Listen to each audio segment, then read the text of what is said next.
Olahraga untuk segmen ini, saudara supporter Timnas Indonesia yang menamakan diri atau yang sudah berada di Qatar, ini menggelar parade di Sohik Waqif menyambut Piala Dunia U17 All Out untuk mendukung Garuda Muda.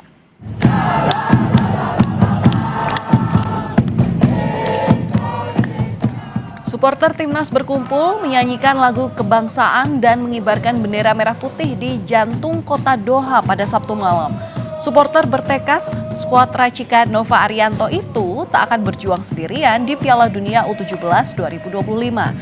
Garuda Qatar berkomitmen akan selalu memberikan suntikan semangat bagi Zahabi Goli dan kolega selama berlaga di Qatar nanti. Merdeka, merdeka.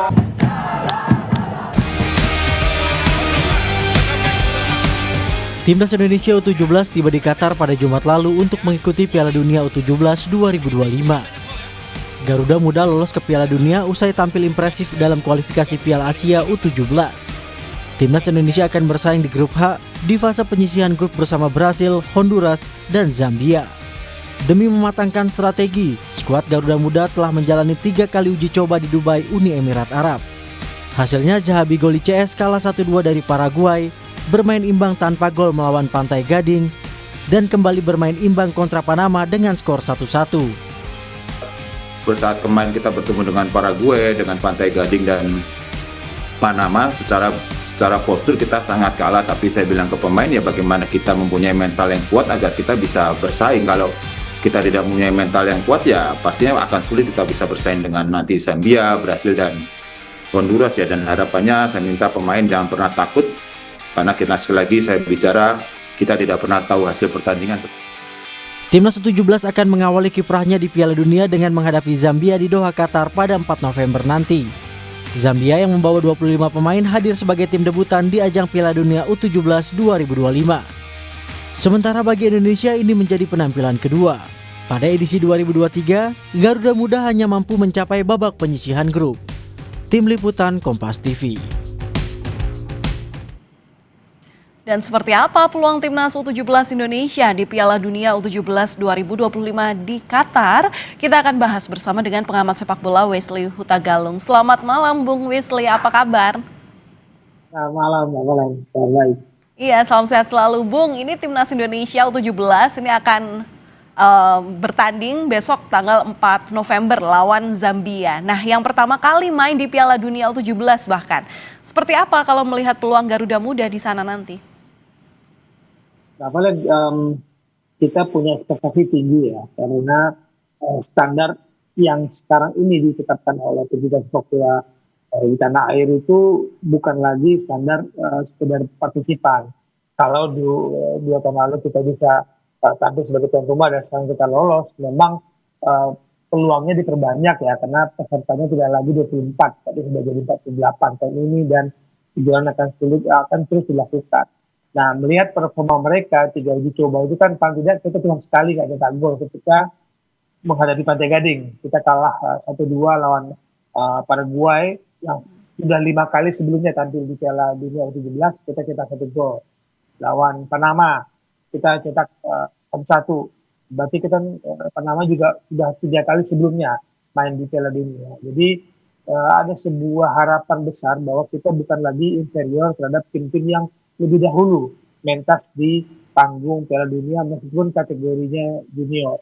Ini hasil yang harus kita tunggu performanya dari sebuah laga uji coba dengan turnamen, karena bagi saya untuk U22 ini ada 3 faktor itu.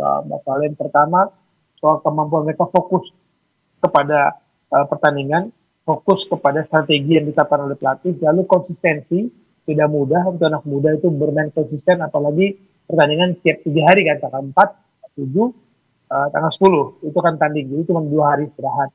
Dan yang ketiga soal kepercayaan diri, ini yang menjadi kendala bagi usia muda kita. Nah, kepercayaan diri itu sudah dipupuk kemarin lah lawan 3 uji coba lawan Pantai Gading, Panama, dan lawan Paraguay.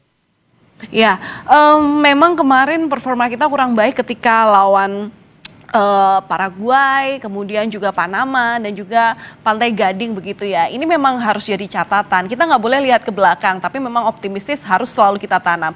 Tapi untuk membangun optimistis itu pasti perlu ada yang membuat percaya diri. Jadi apa sebenarnya dari kekalahan kemarin yang harus dibenahi oleh sang pelatih? Tadi saya sudah sebut ada 3 faktor ya. Nah, tim pelatih itu juga harus memperkuat lagi aspek psikologi. Nah, di tim itu kan memang ada psikologi. Yang perlu sebenarnya menjadi catatan bagi kita lah, di tingkat usia itu, Mbak Valen, sebenarnya persaingannya nggak terlalu jomplang.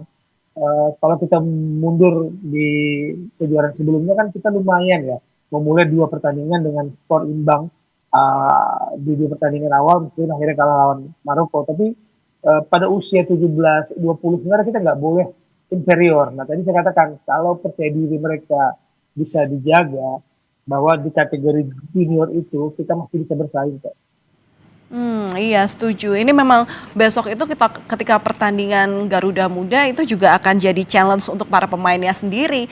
Meskipun memang targetnya harus mencari poin 3 begitu ya, poin penuh, tapi memang permainan mereka nanti juga akan menjadi sorotan para pencari bakat dunia begitu. Tapi kalau melihat pertandingan di tahun 2023 lalu, langkah timnas U17 itu terhenti di babak grup. Nah, sejauh mana level pemain timnas Indonesia yang berada dalam satu grup ini bersama dengan negara lain? Ya, kita di grup ini kan ketemu lagi lah. Mungkin 2 tahun lalu kan kita ketemunya Ekuador, Panama, dan Maroko. Performanya kan mengejutkan sebenarnya.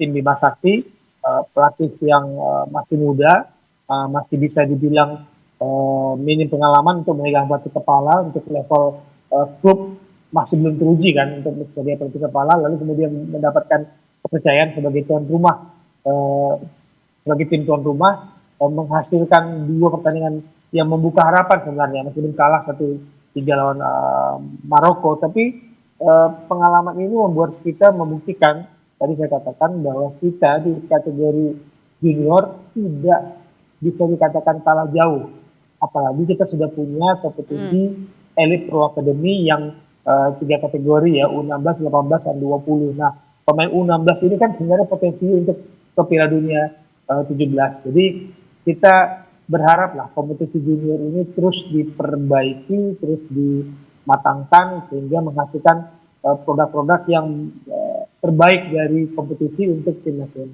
Ya, tapi kalau lihat peta kekuatan di Piala Dunia U17, sejauh mana realistisnya target timnas U17 bisa melangkah? Ya, target pertama kan sebenarnya tidak lolos ke Piala Dunia bukan tahun ini ya. Dari federasi kan bukan 2025 ini, tapi melihat persaingan kita harus bersyukur lawan kita adalah Zambia yang belum pernah lah sebagai debutan. Tapi kalau melihat performa mereka, Zambia bisa mengalahkan Meksiko. Itu juga tim peserta Piala Dunia U17.